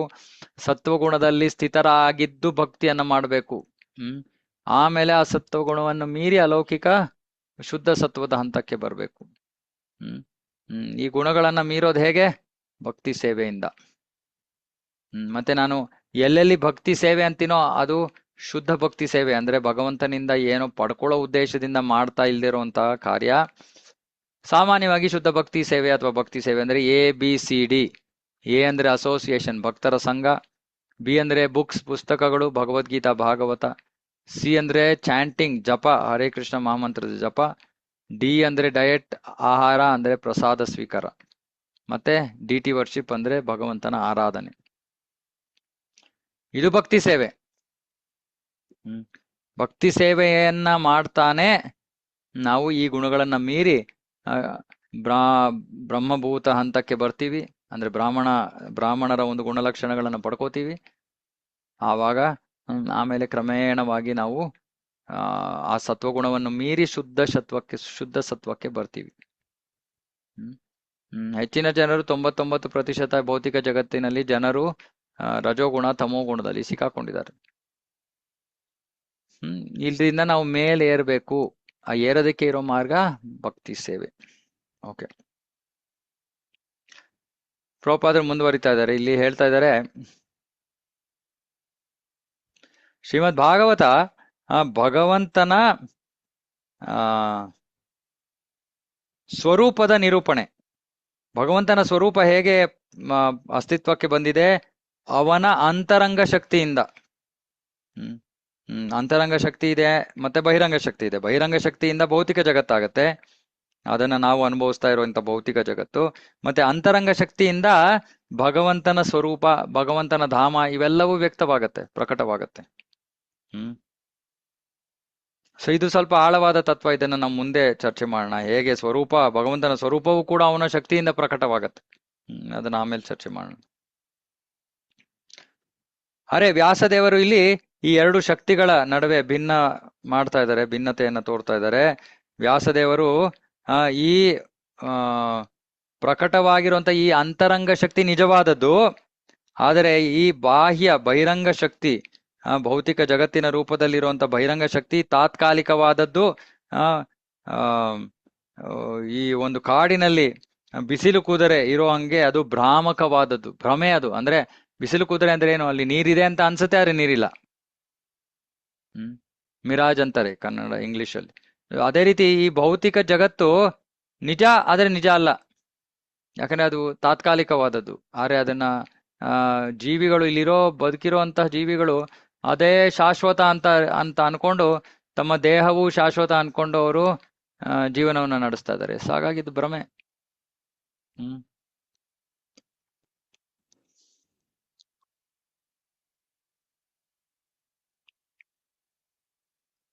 ಹ್ಮ್ ಈ ಮರುಭೂಮಿಯಲ್ಲಿ ಈ ಬಿಸಿಲು ಕುದುರೆ ಅಂದ್ರೆ ನೀರಿದೆ ಅಂತ ಕಾಣಿಸುತ್ತೆ, ಆದ್ರೆ ನಿಜವಾಗ್ಲೂ ನೀರಿಲ್ಲ, ನೀರ್ ಇನ್ನೆಲ್ಲೋ ಇದೆ. ಅದೇ ರೀತಿ ಹ್ಮ್ ಈ ಬ್ರಹ್ಮಾಂಡ ನಿಜವಾಗಿ ಕಾಣ್ತಾ ಇದೆ, ಆದ್ರೆ ಇದು ನಿಜ ವಸ್ತುವಿನ ಒಂದು ಛಾಯೆ. ಅಂದ್ರೆ ನಿಜ ವಸ್ತು ಯಾವುದು? ಆಧ್ಯಾತ್ಮಿಕ ಜಗತ್ತು. ಆಧ್ಯಾತ್ಮಿಕ ಜಗತ್ತಿನ ಛಾಯೆ ಭೌತಿಕ ಜಗತ್ತು, ಶ್ಯಾಡೋ. ಮತ್ತೆ ಈ ಅದ್ವಯ ತತ್ವ, ಪರಮ ಸತ್ಯ ಆಧ್ಯಾತ್ಮಿಕ ಆಕಾಶದಲ್ಲಿ ಇರುವಂತಹ ವಿಷಯ, ಭೌತಿಕ ಆಕಾಶದಲ್ಲಿ ಅಲ್ಲ. ಭೌತಿಕ ಜಗತ್ತಲ್ಲಿ ಎಲ್ಲವೂ ಸಾಪೇಕ್ಷ ಸತ್ಯ. ಸಾಪೇಕ್ಷ ಸತ್ಯ ಅಂದ್ರೆ ಒಂದು ಸತ್ಯ ಇನ್ನೊಂದರ ಮೇಲೆ ಅವಲಂಬಿತವಾಗಿದೆ. ಇದನ್ನ ನಾನು ನಿನ್ನೆ ವಿವರಿಸಿದೆ. ಒಂದು ವಸ್ತುವನ್ನು ನೋಡ್ಬೇಕು ಅಂದ್ರೆ ಕಣ್ಣುಗಳು ಬೇಕು, ಕಣ್ಣಿಗೆ ದೃಷ್ಟಿ ಇರ್ಬೇಕು, ಕಾಣ್ತಾ ಇರ್ಬೇಕು, ಮತ್ತೆ ಬೆಳಕಿರ್ಬೇಕು. ಮೂರು ಇದ್ರೆ ಒಂದು ವಸ್ತುವನ್ನ ನಾವು ನೋಡ್ಬೋದು. ಅಂದ್ರೆ ನೋಡೋ ಸತ್ಯ, ಕಣ್ಣಿರೋ ಸತ್ಯ, ಬೆಳಕಿರೋ ಸತ್ಯ ಇದ್ರ ಮೇಲೆ ಅವಲಂಬಿತವಾಗಿದೆ. ಅದಕ್ಕೆ ಇಲ್ಲಿ ಪ್ರಭುಪಾದರು ಹೇಳಿದ ಈ ಭೌತಿಕ ಬ್ರಹ್ಮಾಂಡ ಮೂರು ಗುಣಗಳ ಪರಸ್ಪರ ಕ್ರಿಯೆಯಿಂದ ಸೃಷ್ಟಿಯಾಗತ್ತೆ. ಮತ್ತೆ ಈ ತಾತ್ಕಾಲಿಕವಾಗಿ ಈ ಜಗತ್ತಿನಲ್ಲಿ ಸೃಷ್ಟಿ ಆಗಿರುವಂತಹ ವಸ್ತುಗಳೆಲ್ಲವೂ ಕೂಡ ಒಂದು ಸತ್ಯದ ಒಂದು ಭ್ರಮೆಯನ್ನ ನೀಡ್ತಾ ಇದೆ ನಮಗೆ, ಸತ್ಯದ ಭ್ರಮೆ. ಯಾಕೆ ನಾನು ಹೇಳಿದ್ನಲ್ಲ ನೆನೆ, ಕನಸಿನ ತರ. ಕನಸಿನಲ್ಲಿ ಏನಿದೆಯೋ ಅದು ನಿಜ, ಆದ್ರೆ ನಿಜ ಅಲ್ಲ. ಕನಸಿನಲ್ಲಿ ನಾನು ಸಿಂಹ ನೋಡ್ತಾ ಇದ್ರೆ, ಹುಲಿಯನ್ನ ನೋಡ್ತಾ ಇದ್ರೆ, ಹುಲಿ ಇರೋದು ನಿಜ. ಅಂದ್ರೆ ಈ ಜಗತ್ತಿನಲ್ಲಿ ಹುಲಿ ಅನ್ನೋ ವಸ್ತು ಇದೆ, ಕನಸಿನಲ್ಲಿ ನಾನು ಕಾಣ್ತಾ ಇರೋ ಹುಲಿ ಭ್ರಮೆ. ಅದೇ ರೀತಿ ನಾವು ಈ ಭೌತಿಕ ಜಗತ್ತಿನಲ್ಲಿ ನಾವು ಆತ್ಮ ಸಾಕ್ಷಾತ್ಕಾರವನ್ನು ಪಡ್ಕೊಳ್ಳೋ ತನಕ, ಅಂದ್ರೆ ನಾನು ಆತ್ಮ ಅನ್ನೋ ಸ್ಥಾನಕ್ಕೆ ಬರೋ ತನಕ ನಾವಿಲ್ಲಿ ಏನು ನೋಡ್ತೀವೋ ಎಲ್ಲವೂ ಕೂಡ ಭ್ರಮೆ. ಆ ನಂತರ ಏನಾಗತ್ತೆ? ಈ ಭೌತಿಕ ಜಗತ್ತಲ್ಲಿ ಕಾಣೋ ಎಲ್ಲಾ ವಸ್ತುಗಳನ್ನು ಕೂಡ ನಾವು ಸರಿಯಾದ ರೀತಿಯಲ್ಲಿ ಬಳಸ್ತೀವಿ, ಕೃಷ್ಣನ ಸೇವೆಯಲ್ಲಿ ಬಳಸ್ತೀವಿ. ಆಗ ನಾವು ಭ್ರಮೆಯಿಂದ ಹೊರಗಡೆ ಬರ್ತೀವಿ. ಇಲ್ಲಾಂದ್ರೆ ಭ್ರಮೆ ಏನು? ಈ ವಸ್ತು ಇರೋದು ನನ್ನ ಭೋಗಕ್ಕೋಸ್ಕರ. ಭ್ರಮೆಯಿಂದ ಹೊರಗಡೆ ಬಂದ್ಮೇಲೆ, ಓ ಈ ವಸ್ತು ನನ್ನ ಭೋಗಕ್ಕೋಸ್ಕರ ಅಲ್ಲ, ಭಗವಂತನ ಭೋಗಕ್ಕೋಸ್ಕರ ಇರೋದು.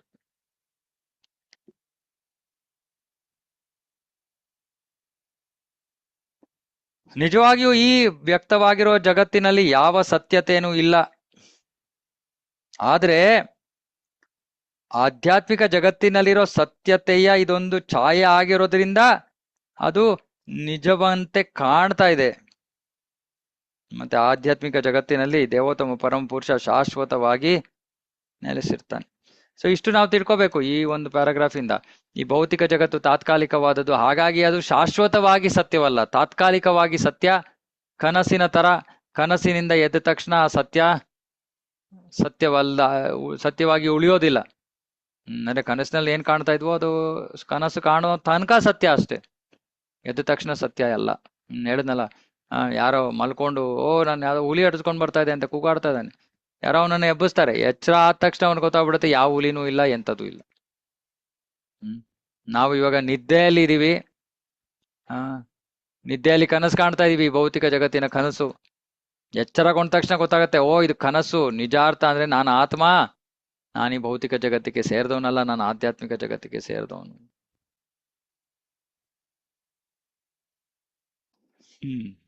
ಯಾರಿಗಾರು ಏನಾದ್ರು ಪ್ರಶ್ನೆ ಇದೆಯಾ?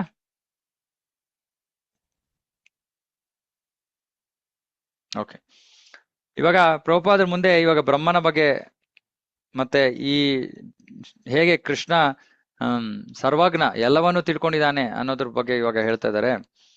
ಒಂದು ಸಂಕೀರ್ಣ ನಿರ್ಮಾಣದ, ಅಂದ್ರೆ ಕಾಂಪ್ಲಿಕೇಟೆಡ್ ನಿರ್ಮಾಣದ ಮುಖ್ಯ ಎಂಜಿನಿಯರ್ ಅವನು ತಾನಾಗೆ ವೈಯಕ್ತಿಕವಾಗಿ ನಿರ್ಮಾಣ ಕಾರ್ಯದಲ್ಲಿ ತೊಡಗೋದಿಲ್ಲ. ಆದ್ರೆ ಎಲ್ಲ ಮೂಲೆ ಮೂಲೆಯಲ್ಲೂ ಏನ್ ನಡೀತಾ ಇದೆ ಅನ್ನೋದ್ರ ಬಗ್ಗೆ ಅವನಿಗೆ ಜ್ಞಾನ ಇರತ್ತೆ. ಯಾಕೆಂದ್ರೆ ಎಲ್ಲವೂ ಕೂಡ ಅವನ ನಿರ್ದೇಶನದ ಅಡಿಯಲ್ಲೇ ನಡೀತಾ ಇರತ್ತೆ. ಒಂದು ದೊಡ್ಡ ಕನ್ಸ್ಟ್ರಕ್ಷನ್ ನಡೀತಾ ಇದೆ, ಆ ಮುಖ್ಯ ಇಂಜಿನಿಯರ್ ಎಲ್ಲಾ ಕಡೆ ಇರಲ್ಲ ಅವನು. ಆದ್ರೆ ಎಲ್ಲರಿಗೂ ಏನೇನು ಬೇಕೋ ಆ ಅವಶ್ಯಕ ಉಪದೇಶಗಳನ್ನ, ಆದೇಶಗಳನ್ನ, ನಿರ್ದೇಶನಗಳನ್ನ ನೀಡ್ಬಿಟ್ಟಿದ್ದಾನೆ. ಹಾಗಾಗಿ ಒಂದು ರೀತಿಯಲ್ಲಿ ಯಾವುದೇ ಒಂದು ಮೂಲೆಯಲ್ಲಿ ಏನೇ ಕೆಲಸ ನಡೀತಾ ಇರ್ಲಿ, ಹೌದು ಅವನ ಆದೇಶದ ಮೇರೆಗೆ ಆಗಿರೋದ್ರಿಂದ ಅವನಿಗದು ಗೊತ್ತಿದೆ ಅಂತ ಅರ್ಥ. ಅದೇ ರೀತಿ ದೇವೋತ್ತಮ ಪರಮ ಪುರುಷ ಅವನು ಪರಮ ಇಂಜಿನಿಯರ್, ಈ ಭೌತಿಕ ಸೃಷ್ಟಿಯ ಪರಮ ಇಂಜಿನಿಯರ್ ಅವನು. ಅವನಿಗೆ ಇಲ್ಲಿ ಮೂಲೆ ಮೂಲೆಯಲ್ಲೂ ಏನ್ ನಡೀತಾ ಇದೆ ಎಲ್ಲವೂ ಗೊತ್ತಿದೆ. ಆದರೆ ಆ ಕಾರ್ಯಗಳನ್ನ, ಕೆಲಸಗಳನ್ನ ದೇವತೆಗಳು ನಡೆಸ್ತಾ ಇದ್ದಾರೆ. ಹಾಗಾಗಿ ದೇವತೆಗಳು ಯಾರು? ಕೃಷ್ಣನ ಕಾರ್ಯಕರ್ತರು, ಭಗವಂತನ ಕಾರ್ಯಕರ್ತರು, ಅವರನ್ನ ದೇವತೆಗಳು ಅಂತ ಕರೀತಾರೆ. ಬ್ರಹ್ಮನಿಂದ ಹಿಡಿದು ಇಂದ್ರ, ಚಂದ್ರ, ವರುಣ, ವಾಯು ಇತ್ಯಾದಿ ಎಲ್ಲರೂ ದೇವತೆಗಳು. ಬ್ರಹ್ಮನಿಗೆ ಜನ್ಮ ಇದೆ, ಮರಣ ಇದೆ. ಹಾಗಾಗಿ ಈ ದೇವತೆಗಳಿಗೂ ಕೂಡ ಜನ್ಮ ಇದೆ, ಮರಣ ಇದೆ. ಆದ್ರೆ ನಮ್ಮ ಲೆಕ್ಕಾಚಾರದಲ್ಲಿ ಅವರ ಜೀವನ ಬಹಳ, ಅವರ ಆಯಸ್ಸು ಬಹಳ ದೊಡ್ಡದು. ಆದ್ರೆ ಅವರು ಕೊನೆಗೆ ಸಾಯ್ತಾರೆ.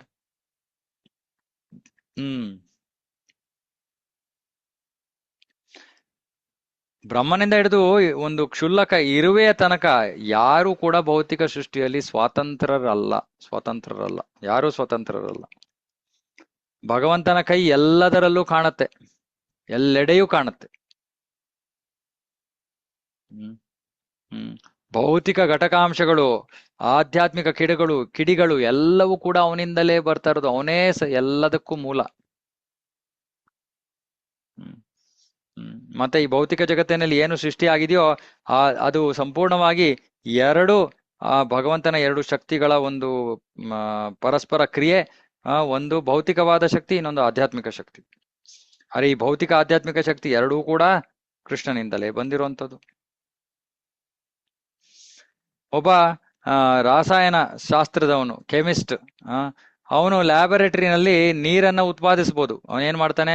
ಹೈಡ್ರೋಜನ್, ಆಕ್ಸಿಜನ್ ಎರಡರ ಮಿಶ್ರಣ ಮಾಡ್ತಾನೆ, ಅವನಿಗೆ ನೀರು ಸಿಗುತ್ತೆ. ಆದ್ರೆ ನಿಜವಾಗಿಯೂ ಯಾರು ಆ ಲ್ಯಾಬೊರೇಟರಿಯಲ್ಲಿ ಕೆಲಸ ಮಾಡ್ತಾ ಇದ್ದಾನೋ ಅವನು ನಿಜವಾಗಿಯೂ ಪರಮಪ್ರಭುವಿನ ನಿರ್ದೇಶನದ ಅಡಿಯಲ್ಲಿ ಕೆಲಸ ಮಾಡ್ತಾ ಇದ್ದಾನೆ. ಯಾಕೆ ಅಂದ್ರೆ ಅವನು ಉಪಯೋಗಿಸ್ತಾ ಇರೋ ವಸ್ತುಗಳು ಯಾವುದನ್ನು ಅವನು ಸೃಷ್ಟಿ ಮಾಡಿಲ್ಲ. ಹೈಡ್ರೋಜನ್ ಅವನು ಸೃಷ್ಟಿ ಮಾಡಿಲ್ಲ, ಆಕ್ಸಿಜನ್ ಅವನು ಸೃಷ್ಟಿ ಮಾಡಿಲ್ಲ. ಅದನ್ನ ಕೊಟ್ಟಿರೋದು ಭಗವಂತ.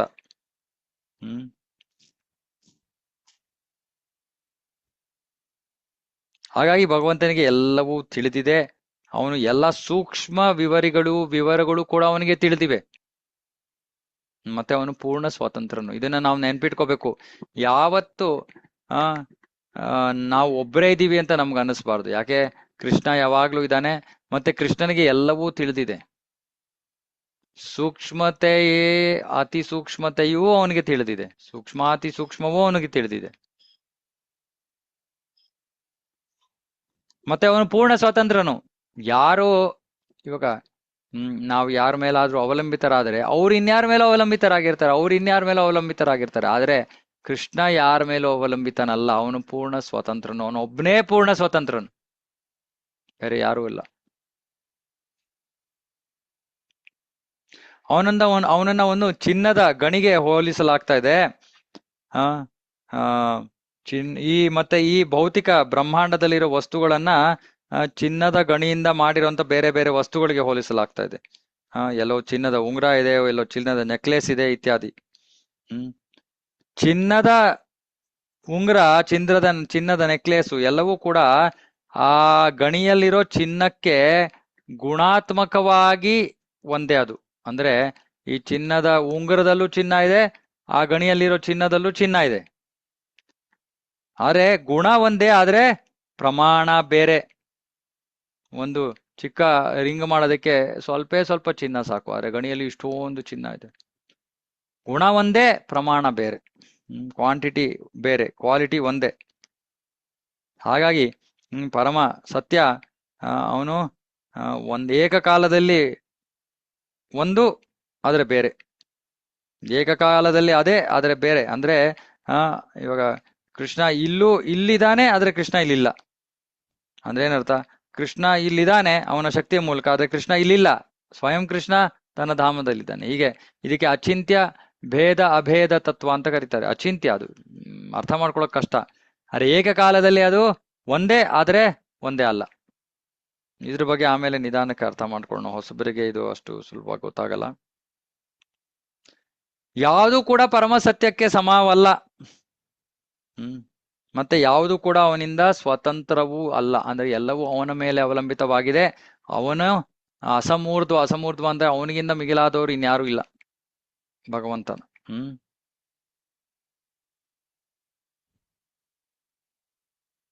ಓಕೆ, ಇವತ್ತಿಗೆ ಇಲ್ಲೇ ನಿಲ್ಸೋಣ ಅನ್ಸುತ್ತೆ, ಯಾಕಂದ್ರೆ ಇನ್ನೂ ಸಾಕಷ್ಟಿದೆ ಭಾವಾರ್ಥ. ನಾಳೆ ಮುಂದುವರ್ಸೋಣ. ಓಕೆ, ಇಲ್ಲಿಗೆ ನಿಲ್ಲಿಸ್ತೀನಿ. ಯಾರಿಗೆ ಏನು ಪ್ರಶ್ನೆ ಇದೆಯೋ ಕೇಳ್ಬೋದು. ಹರೇ ಕೃಷ್ಣ. ಕೇಳಿ ಮಧುಪ್ರಭು. ಸರ್, ಈಗ ಈ ಆಧ್ಯಾತ್ಮಿಕ ಜಗತ್ತು ಅದು ಅಂದ್ರೆ ಭೌತಿಕ ಜಗತ್ತು ಒಂಥರ ಶಾಶ್ವತ ಅಲ್ಲ, ಅದರಲ್ಲಿ ಸರಿಯಾದ ಅಂದ್ರೆ ಶಾಶ್ವತ ಸುಖ ಇಲ್ಲ ಅಂತ ಇದೆಯಲ್ಲ. ಹೌದು.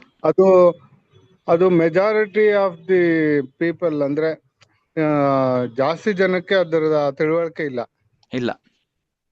ಅದು ಕಲಿಯುಗದ ಧರ್ಮನ ಅಥವಾ ಯಾವ ತರ? ಈ ಜನರಿಗೆ ಈ ಅರಿವು ಇಲ್ಲ ಅಂತನಾ? ಹೌದು, ಕಲಿಯುಗದ ಒಂದು ಗುಣಲಕ್ಷಣ ಅದು. ಕಲಿಯುಗದಲ್ಲಿ ಜನರು ಆಧ್ಯಾತ್ಮಿಕ ಜ್ಞಾನಕ್ಕಿಂತ ಭೌತಿಕ ಜ್ಞಾನಕ್ಕೆ ಹೆಚ್ಚು ಪ್ರಾಮುಖ್ಯತೆಯನ್ನು ಕೊಟ್ಟಿದ್ದಾರೆ. ಈ ವಿಷಯಗಳು ಹಿಂದಿನ ಯುಗಗಳಲ್ಲಿ ಚಿಕ್ಕ ಮಕ್ಕಳಿರುವಾಗೆ ಮನೆಯ ಒಂದು ಜ್ಞಾನ ಇದು. ಎಲ್ಲರಿಗೂ ಗೊತ್ತು ವೈಕುಂಠ ಇದೆ, ಎಲ್ಲರಿಗೂ ಗೊತ್ತು ಅಲ್ಲಿ ಇದೆ, ನಮ್ಮನೆ ಇಲ್ಲಿ ಬಂದಿದ್ದೀವಿ ಸುಮ್ಮನೆ ಅಂತ.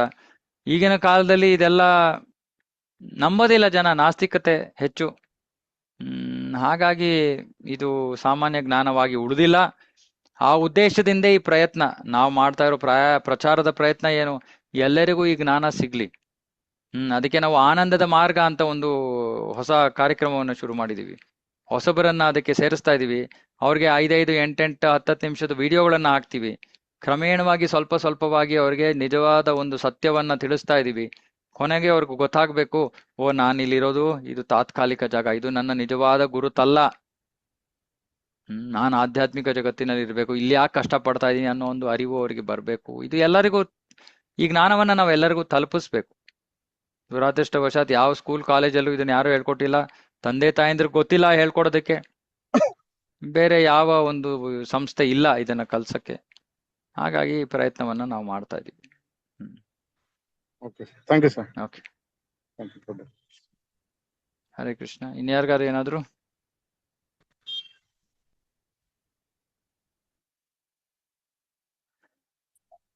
ಪ್ರಭು ಹರೇ ಕೃಷ್ಣ. ಹರೇ ಕೃಷ್ಣ.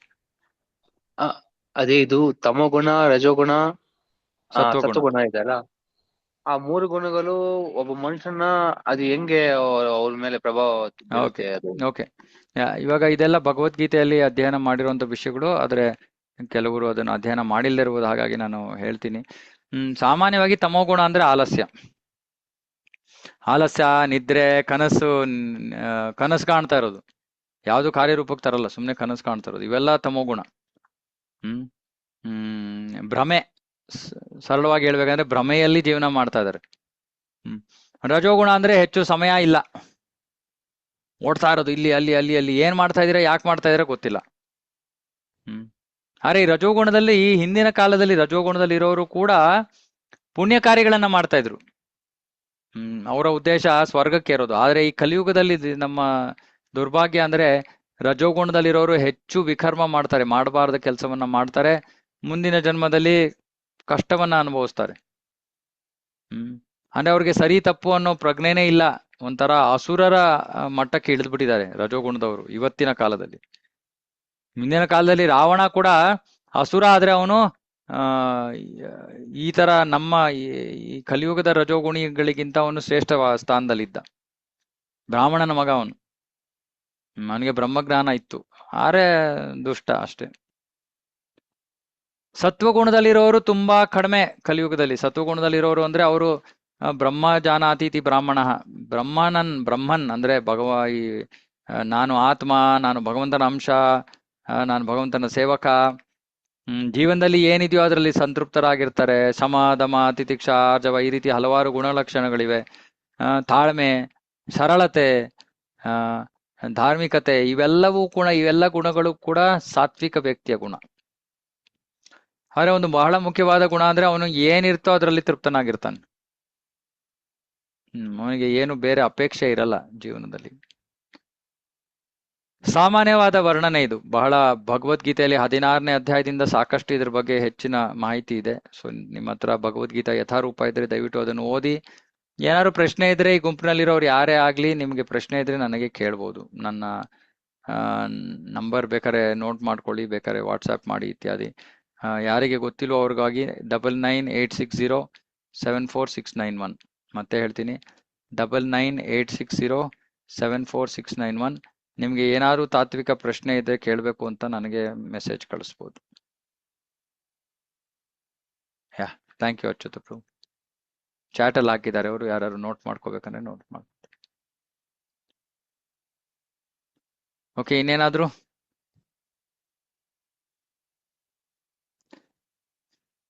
ಓಕೆ, ಸೊ ನಾನು ಒಂದು ಪ್ರಶ್ನೆಯನ್ನ ಕೇಳ್ತೀನಿ.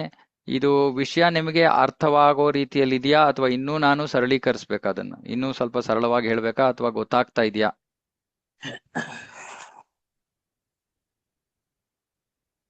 ಪ್ರಭುಜಿ, ಇಷ್ಟು ಕ್ಲೀನ್ ಆಗಿ ಹೇಳ್ತಾ ಇದ್ದೀರಲ್ಲ, ಓಕೆ, ವಿವರಣೆಯಿಂದ ಹೇಳ್ತಾ ಇದ್ದೀರಾ ಪ್ರಭುಜಿ. ತುಂಬಾ ಸಂತೋಷ ಆಗ್ತಿದೆ. ಓಕೆ ಓಕೆ, ಯಾರಿಗಾರು ಏನಾದ್ರೂ ಇದ್ರೆ ಹೇಳೋದಕ್ಕೆ ದಯವಿಟ್ಟು ಹೇಳಿ. ನಾನು ಎಷ್ಟು ನಾನು ಹೇಳಿದ ನನ್ನ ಉದ್ದೇಶ ಎಲ್ಲರಿಗೂ ಈ ಭಾಗವತ ಜ್ಞಾನ ಚೆನ್ನಾಗಿ ಅರ್ಥ ಮಾಡ್ಕೋಬೇಕು. 10ನೇ ಸ್ಕಂದಕ್ಕೆ ಹೋಗೋದ್ರೊಳಗೆ ಎಲ್ಲರೂ ನಾವು ಪರಿಶುದ್ಧರಾಗಿ ಭಗವಂತನ ಲೀಲೆಗಳನ್ನ, ಕೃಷ್ಣನ ಲೀಲೆಗಳನ್ನ ಅರ್ಥ ಮಾಡ್ಕೊಳ್ಳೋಕೆ ಯೋಗ್ಯರಾಗಬೇಕು, ಅದು ಉದ್ದೇಶ. ಹಾಗಾಗಿ ಎಷ್ಟು ನಿಧಾನಕ್ಕೆ ಹೋಗ್ಬೇಕೋ ಅಷ್ಟು ನಿಧಾನಕ್ಕೆ ಹೋಗಕ್ಕೆ ನಾನು ಸಿದ್ಧನಾಗಿದ್ದೀನಿ. ಭಗವಂತ ನಮ್ಗೆ ಸಮಯ ಕೊಟ್ರೆ ನಿಧಾನಕ್ಕೆ ಹೋಗೋಣ. ಅದೇ ನಿಮಗೆ ಏನೇ ಪ್ರಶ್ನೆ ಇದ್ರು ದಯವಿಟ್ಟು ಕೇಳಿ. ಸಂಕೋಚ ಪಟ್ಕೋಬೇಡಿ. ನಾ ಹೇಳಿದ್ನಲ್ಲ, ಇಲ್ಲಿ ಎಲ್ಲರ ಮುಂದೆ ಕೇಳಕ್ಕೆ ನನಗೆ ಸಂಕೋಚ, ನಾಚಿಕೆ ಅಂದ್ರೆ ನನಗೆ ನೇರವಾಗಿ ಮೆಸೇಜ್ ಹಾಕಿ, ತೊಂದರೆ ಇಲ್ಲ. ಅರೆ ನನ್ನ ಉದ್ದೇಶ ಇಷ್ಟೇ, ಎಲ್ಲರೂ ಚೆನ್ನಾಗಿ ಅರ್ಥ ಮಾಡ್ಕೋಬೇಕು ಇದನ್ನು. ಇದು ಉದ್ದೇಶ. ಹರೇ ಕೃಷ್ಣ ಪ್ರಭುಜಿ. ಹರೇ ಕೃಷ್ಣ. ಧನ್ಯವಾದ. ಪ್ರಣಾಮ್ ಪ್ರಭುಜಿ. ಪ್ರಭುಜಿ, ಒಂದು ಪ್ರಶ್ನೆ ಇದೆ. ಈಗ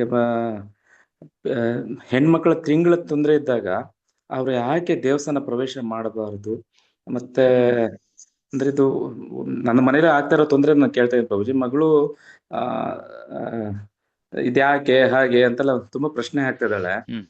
ಅವಳಿಗೆ ಉತ್ತರ ಕೊಡ್ಲಿಕ್ಕೆ ನನ್ನ ಹತ್ರ ಆಗ್ತಿಲ್ಲ. ದಯವಿಟ್ಟು ಸರಳವಾದ ಉತ್ತರ ಇದಕ್ಕೆ. ಸ್ನಾನ ಮಾಡದೆ ನೀವು ದೇವಸ್ಥಾನಕ್ಕೆ ಹೋಗ್ತೀರಾ?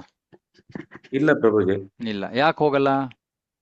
ಅಶುದ್ಧ ದೇಹ ಅಶುದ್ಧವಾಗಿರುತ್ತೆ ಅಂತ. ಅಷ್ಟೇ ಅಷ್ಟೇ ಅಷ್ಟೇ ಉತ್ತರ. ಅವ್ರಿಗೆ ಗೊತ್ತು, ಅಷ್ಟು ಉತ್ತರ ಕೊಡಿ, ಅವ್ರಿಗೆ ಗೊತ್ತಾಗತ್ತೆ.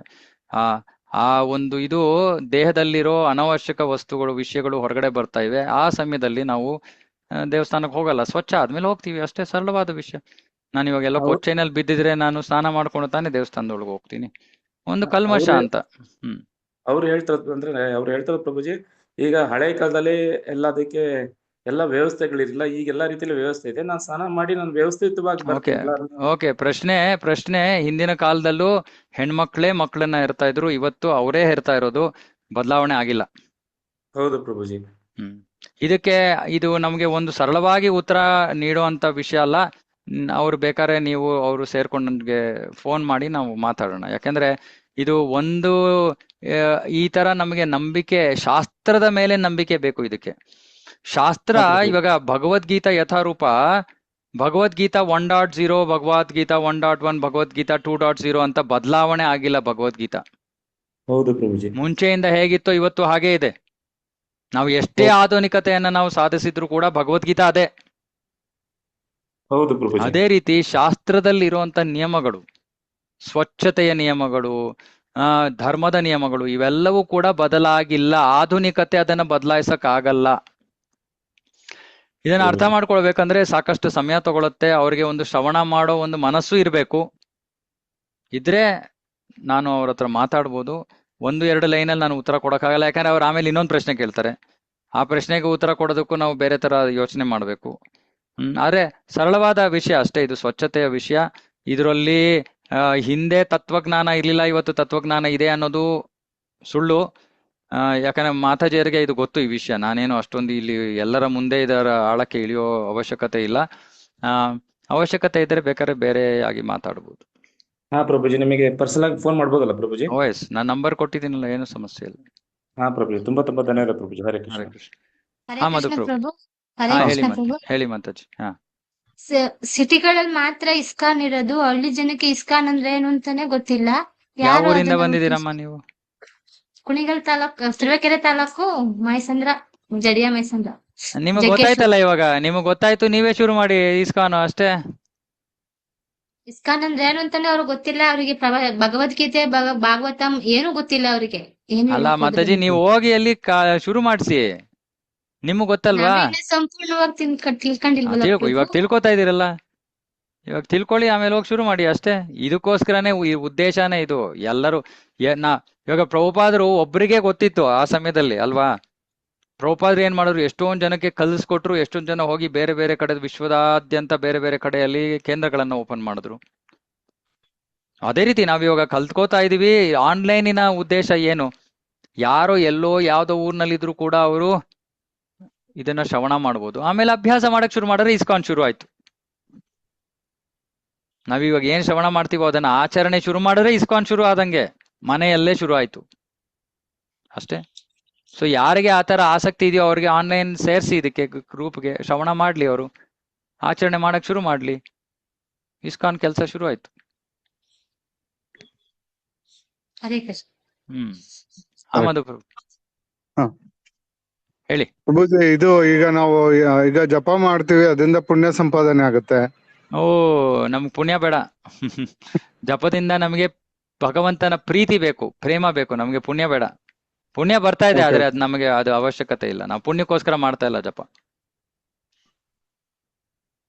Okay okay okay. ಅದು ಅಂದ್ರೆ ಹೆಂಗ್ ಗೊತ್ತಾಗುತ್ತೆ? ನಾವ್ ಇವಾಗ ಯಾವ್ದೋ ಒಂದು ಒಳ್ಳೆ ಕೆಲಸ ಮಾಡ್ತೀವಿ, ಅದರಿಂದ ಪುಣ್ಯ ಬರುತ್ತೆ. ನಾವು ಕೆಟ್ಟ ಕೆಲಸ ಮಾಡಿದ್ರೆ ಪಾಪ ಬರುತ್ತೆ ಅಂತ ಹೇಳ್ತೀವಿ. ಅದು ನಮ್ಗೆ ನಮ್ ಮನುಷ್ಯನ ಮನ್ಸಿಗೆ ಎಟ್ಕಲ್ಲ ಅಲ್ವಾ? ಅದು ಯಾವ ರೀತಿ ಅಂತ. ಎಟ್ಕಲ್ಲ ಅಂದ್ರೆ ನಮಗೆ ಜ್ಞಾನ ಗೊತ್ತಿದ್ರೆ ಎಟ್ಕತ್ತಪ್ಪ. ಇವಾಗ ಒಂದು ಚಿಕ್ಕ ಮಗುಗೆ ಒಂದು ಇರುವೆಯನ್ನ ಉಸುಕಿ ಸಾಯಿಸೋದು ತಪ್ಪು ಅಂತ ಗೊತ್ತಿಲ್ಲ, ನಮಗೆ ಗೊತ್ತಲ್ವಾ? ಓಕೆ. ನಮಗೆ ಜ್ಞಾನ ಬಂದ ತಕ್ಷಣ ನಮ್ಗೆ ಗೊತ್ತಾಯ್ತು, ಇದು ತಪ್ಪು ಕೆಲಸ ಮಾಡಬಾರ್ದು. ಸೊ ಜ್ಞಾನ ಪಡ್ಕೋಬೇಕು. Okay okay, thank you. Okay. ಇನ್ಯಾರಿಗಾರು ಏನಾರು ಪ್ರಶ್ನೆ? ಓಕೆನಾ? ಇವತ್ತಿಗೆ ಇಲ್ಲೇ ಮುಗಿಸೋಣ. ಶ್ರೀಮದ್ ಭಾಗವತಂ ಕಿ ಜಯ, ಜಗದ್ಗುರು ಶಿಲ ಪ್ರಭುಪಾದ್ ಕಿ ಜಯ, ಸಮವೇತ ಗೌರ ಭಕ್ತವೃಂದ ಕಿ ಜಯ. ವಾಂಛಾಕಲ್ಪತರುಭ್ಯಶ್ಚ ಕೃಪಾ ಸಿಂಧುಭ್ಯೋ ಚ ಪತಿತಾನಾಂ ಪಾವನೇಭ್ಯೋ ವೈಷ್ಣವೇಭ್ಯೋ ನಮೋ ನಮಃ. ಅನಂತ ಕೋಟಿ ವೈಷ್ಣವೃಂದ ಕಿ ಜಯ, ಸಮವೇತ ಗೌರ ಭಕ್ತವೃಂದ ಕಿ ಜಯ. ಹರೇ ಕೃಷ್ಣ. ಹರೇ ಕೃಷ್ಣ. ಹರೇ ಕೃಷ್ಣ.